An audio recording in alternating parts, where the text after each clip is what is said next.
알렉산드리아의 시릴은 예수님의 신성을 강조해서 하나님의 어머니로 부를 것을 주장했지만 안디옥의 네스토리우스는 예수님의 인성 쪽에 치우쳐 그리스도의 어머니로 부를 것을 주장합니다.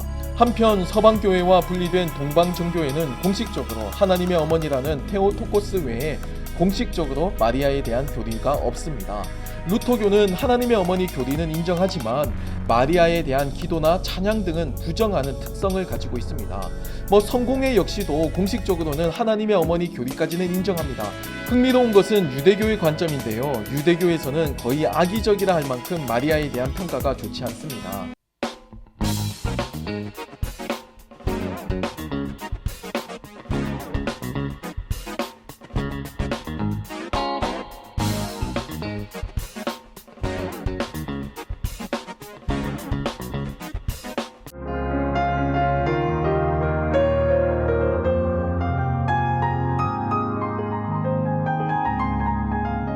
기독교가 박해받던 2세기에서 3세기에는 순교자에 대한 존경심이 신앙에 있어 큰 비중을 차지했습니다. 이에 예수님의 어머니 마리아에 대한 평가도 달라져서 존경의 대상이 되었는데요. 기독교 박해가 극에 달하던 250년경 작성된 것으로 추정되는 성목계 보호를 청하는 기도문이 발견되기도 했습니다. 초창기 기독교인들에게 마리아는 고통받는 인류와 또 심판자이시자 구원자이신 아들 예수 그리스도 사이를 중재하는 연민 어린 존재로 인식한 셈인데요. 초대교회 교부들은 신학적으로 마리아를 하와와 대비시켜 해석하기도 했습니다. 하와가 불신으로 맺어놓은 그 불순종의 매듭을 마리아가 순종으로 풀었다는 겁니다. 아담과 예수 그리스도에 대한 사도 바울의 해석을 하와와 마리아의 관계로 새롭게 재해석한 것인데요. 이러한 마리아를 제2차 바티칸 공의회에서는 교회의 어머니라는 공식적인 호칭을 헌정하기도 했습니다. 431년 에베소 공의회는 마리아를 하나님의 어머니로 이해하는 교리를 선포합니다. 여기에는 두 가지 의미가 있는데요. 마리아가 낳은 예수님이 참된 인간이시자 참된 하나님이시라는 겁니다. 삼위일체론의 발전과 또 예수 그리스도의 본성론이 확정되는 과정에서 아기 예수님의 육신의 어머니인 마리아의 위치 또한 신학적으로 정립할 필요가 있었던 겁니다. 사실 하나님의 어머니 교리는 많은 신학적 논쟁 끝에야 정립될 수 있었습니다. 4세기 말 기독교 신학의 주류는 알렉산드리아 학파와 안디옥 학파로 양분되어 있었는데요. 알렉산드리아 학파는 예수님 안에 신성과 인성이 있지만 그래도 신성 쪽으로 비중이 쏠려 있었고, 안디옥 학파는 상대적으로 예수 그리스도의 완전한 인성을 강조하며 신성과의 동등성을 강조했습니다. 알렉산드리아의 학파는 시릴, 안디옥 학파는 네스토리우스가 대표적이었죠. 이 둘은 마리아에 대한 해석을 놓고 신학적 논쟁을 이어갑니다. 아니, 겉으로는 마리아에 대한 논쟁이었지만 실제로는 예수님에 대한 이해의 차이였죠. 알렉산드리아의 시릴은 예수님의 신성을 강조해서 하나님의 어머니로 부를 것을 주장했지만 안디옥의 네스토리우스는 예수님의 인성 쪽에 치우쳐 그리스도의 어머니로 부를 것을 주장합니다. 네스토리우스는 그리스도의 위격을 신성과 인성으로 분리해서 보았기 때문에 마리아는 인간이신 그리스도의 어머니일 뿐이지 하나님의 어머니가 될 수는 없다고 보았죠. 그의 신학은 복잡하고 또 논쟁도 많아서 여기서 자세히 다루기는 어렵지만 예수님의 인간성을 도덕적인 측면에서만 살폈지 실제로 우리와 동일한 인간으로 다루지는 않았다는 것이 일반적인 평가입니다. 실제로 네스토리우스는 예수님을 인성과 신성으로 분리하지는 않았지만 인성과 신성을 각각 이해하는 특성으로 인해서 출산이라는 과정을 거친 예수님은 인간 예수님으로 이해하는 결과를 가져오게 되었죠. 그 결과 인간 예수님을 출산한 마리아 역시 인간 예수님의 어머니이시지 결코 하나님의 어머니는 될 수 없다는 논리였습니다. 431년 에베소 공의회는 네스토리우스 견해를 반박하고 알렉산드리아 시릴의 견해를 정통 교리로 확정시킵니다. 그리고 이 에베소 공의회의 결의는 훗날 451년 칼케돈 공의회에서 재확인되고 제2차 바티칸 공의회에서도 인정되었습니다.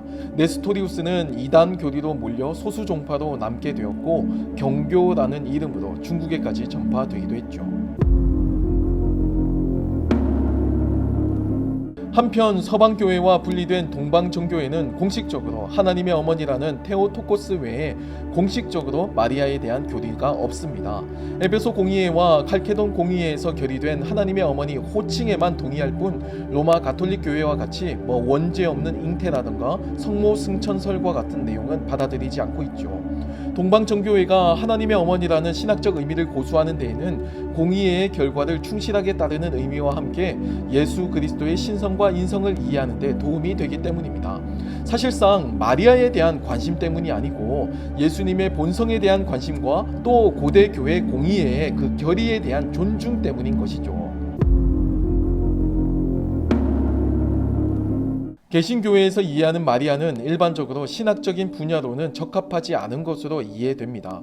예수님의 본성을 오해하거나 왜곡하는 입장을 반대하며 참 인간이시자 참 하나님이신 예수님을 출생한 분 정도로만 그치고 있죠. 이해 불가능한 현실 속에서 하나님의 명령을 순종한 여인 정도로만 설교를 통해서 적용되고 있습니다. 조금 자세히 들어가면 이런 엄격한 입장은 깔뱅의 개혁교회의 입장이라고 할 수가 있고, 루터교는 하나님의 어머니 교리는 인정하지만 마리아에 대한 기도나 찬양 등은 부정하는 특성을 가지고 있습니다. 성공회 역시도 공식적으로는 하나님의 어머니 교리까지는 인정합니다. 하지만 앞서의 루터교와 차이가 있다면 성공회는 마리아의 평생 동정녀나 무흠 잉태, 성모 승천설과 같은 내용은 교리의 지엽적인 내용으로 여기고 신자 개인별로 수용할지 거부할지를 자유롭게 선택할 수 있도록 자유를 보장하고 있죠. 이슬람교에서도 마리아는 상당히 비중 있게 등장합니다. 아니, 여성 중에서는 꾸란에서 가장 비중 있는 역할로 등장하고 유일하게 본명으로 등장하는 여성이기도 합니다. 꾸란의 19번째 장은 마리아의 장으로 불립니다. 공식적인 복음서에 등장하지 않는 마리아에 대한 일화가 전해지고 있는데요. 미혼인 젊은 여성이 아이를 낳았기 때문에 이슬람 율법대로 투석형을 받아 죽을 뻔했지만 포대기에 쌓인 아기 예수님이 입을 열어서 사람들을 설득했다고 합니다. 참고로 이슬람교에서 마리아는 신에 대한 복종과 겸손의 미덕만을 이야기하지 예수님의 본성론과 같은 전통적인 기독교 교리는 다루고 있지 않습니다. 이슬람교에서는 이 예수님을 메시아가 아닌 예언자로 이해하고 있기 때문입니다.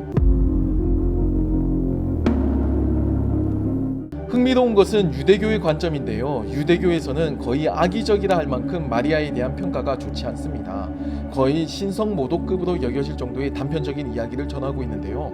예를 들면 마리아는 성적으로 문란한 여성이었고 성전에서 배를 짜는 일을 하다가 마침 지나가던 판테라라고 불리던 로마 백부장을 유혹해서 가지게 된 아이가 예수라고 하는 식입니다. 아마도 이것은 메시아 예수님에 대한 부정적인 견해 때문인 것 같은데요. 예수님의 신성과 인성을 부정하기 위해서 마리아도 악의적으로 폄하된 것이죠. 결국 마리아에 대한 다양한 평가는 예수님에 대한 다양한 이해와 함께 가는 셈입니다. 지금까지 시청해 주셔서 감사합니다.